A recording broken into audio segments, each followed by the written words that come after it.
नमस्कार मित्रांनो, आजच्या भागामध्ये तुमचं अगदी मनापासून स्वागत. उन्हाळा सगळीकडे जोरदार सुरू आहे. कशानंही आपल्याला तो थंडावा, तो विसावा मिळावं यासाठी आपण वेगवेगळ्या गोष्टी करत राहतो. पण एक जी गोष्ट आहे उन्हाळ्यातली, जी सगळ्यांना आवडते, ते म्हणजे कोकिळेची ती तान. आणि उन्हाळ्याबद्दल बोलायचं झालं तर प्रत्येकाला आता सूर्य अगदी माझ्या काखेतच येऊन बसला अशी परिस्थिती आहे. पण कोकिळेचा आवाज म्हणजे खूप सुमधूर तर आहेच, पण आपण बऱ्याचदा कोकिळ आणि कावळा यामध्ये खूप लोकांची गल्लत होते एस्पेशली लहानपणी. कारण कोकिळेचं दर्शन तसं बघायला गेलं तर खूप दुर्मिळ आहे. हो, ती सहसा दिसत नाही, पण तिचा आवाज मात्र येत राहतो आणि तो आपल्याला सुखावत राहतो. तो किंवा ती जे कोणी असतं कोकिळ. तर ही कविता बघतो, ही आहे कविता मोगल लोंढे यांची. आपल्याला बालभारतीच्या शाळेच्या अभ्यासक्रमात ही कविता होती. तर बघूया. कोकिळ.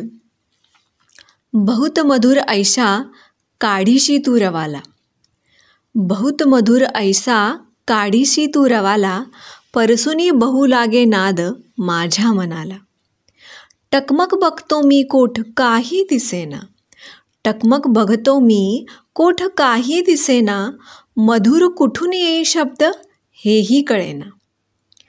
तरुवर दिससी ना पर्वतीही न पाही, तरुवर दिससी ना पर्वतीही ना पाही, अवनीतल रिकामा कल्पना होत नाही.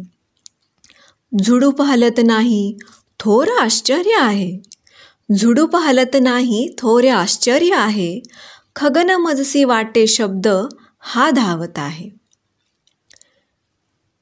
फिरून फिरून येई शब्द ऐकावयाला, फिरून फिरून येई शब्द ऐकावयाला, बहुत रिझवितो तो माझ्या मनाला.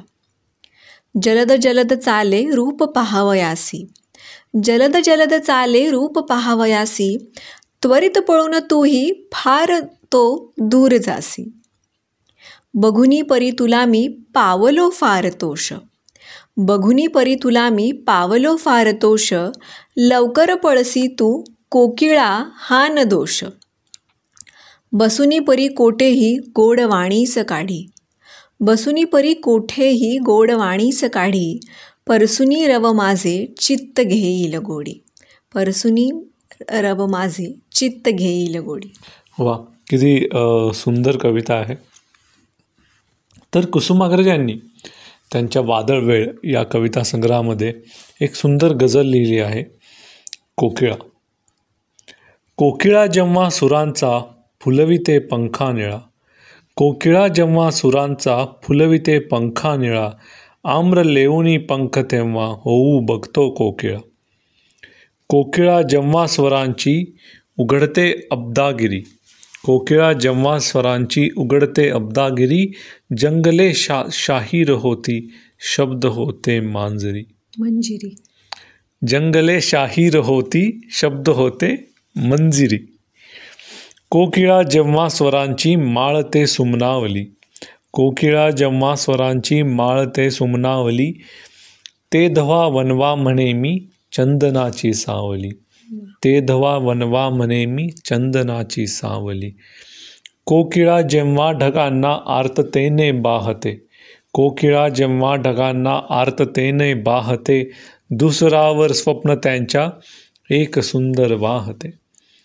कोकिळा जेव्हा सुरांचे गेंद गगनी फेकते, कोकिळा जेव्हा सुरांचे गेंद गगनी फेकते, अंचलावर पैठणीच्या रात्र अत्तर ओतते, अंचलावर पैठणीच्या रात्र अत्तर ओतते. कोकिळा स्वरशिल्प असले बांधता शून्यावरी, कोकिळा स्वरशिल्प असले बांधता शून्यावरी, आसमंते होत सारी क्षुब्ध आणिक बावरी. कोकिळा शिशिरात शिरुनी बर्फ जेव्हा होतसे, कोकिळा शिशिरात शिरुनी बर्फ जेव्हा होतसे, या जगाला सर्व तेव्हा जाग थोडी येतसे, या जगाला सर्व तेव्हा जाग थोडी येतसे. कोकिळा जेव्हा सुरांचा फुलविते पंखा निळा. वा, केवढी सुंदर कविता आणि काय त्या सुंदर उपमा होत्या. जसं त्यांनी म्हणलं, या म्हणजे जेव्हा लाही लाही होती अंगाची या वणव्यानं, वैशाख वणव्यानं, तेव्हा कोकिळा तिच्या आवाजानं ते चंदनासारखं आपल्याला, मनाला, आपल्या शरीराला एक शांती देते. तर कोकिळेच्या अशा काय मजेशीर घटना तुम्ही म्हणजे मी लहानपणी करायची की कोकिळ गाय लागली की तिच्या मागं आवाज काढायचा आणि मग परत एक प्रकारची स्पर्धा सुरू व्हायची आणि तिला कळायचं नाही की बाबा कोण आहे हे. तर अशा काही गमती जमती मी करायचे. तुम्ही अशा काही गोष्टी करायचा किंवा अशी एखादी पर्टिक्युलर घटना असेल, प्रसंग असेल जो तुम्हाला लक्षात राहिला असेल कोकिळा, किंवा कोकिळा कशी तुमची ती उन्हाळ्यातली सकाळ संध्याकाळ बहरून आणते, ते आम्हाला नक्की वेचलेली फुलेच्या यूट्यूब, इंस्टाग्राम आणि फेसबुक पेजेसच्या माध्यमातून नक्की कळवा. तोपर्यंत कोकिळेची गाणी, सुंदर गाणी गात राहा. धन्यवाद. धन्यवाद.